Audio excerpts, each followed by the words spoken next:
Hey you guys, it should be Monday, September 14th when you're watching this video. So if you forgot what I told you to do on Friday, this video is a little reminder. So let me find my screen back.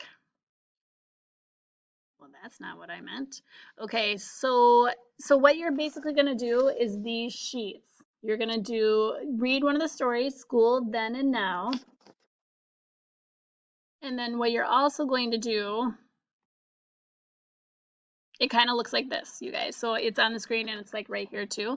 And then when you're done with that, you are going to do the questions. So school now, school then and now, or the Pledge of Allegiance questions. And then when you're done with that, you are answering your book head heart strategy on a piece of paper that we made together at school. So it was like, remember, I'm like, get a piece of paper out and make the big piece look like that. That's exactly what you're doing. So you're going to tell me about the article, what the article's about. You're going to tell me what surprised you. And because it's nonfiction, the heart piece might be a little hard, but maybe you can like talk about what you learned, what was new, and that was fascinating to you. So that's Monday's assignment if you are at home. So B kids, Bearcat kids, that's what I'm calling you. Bearcat kids, you guys do this with the nonfiction articles, School Now and Then, and or the Pledge of Allegiance. Happy Monday! Happy birthday, Ellie!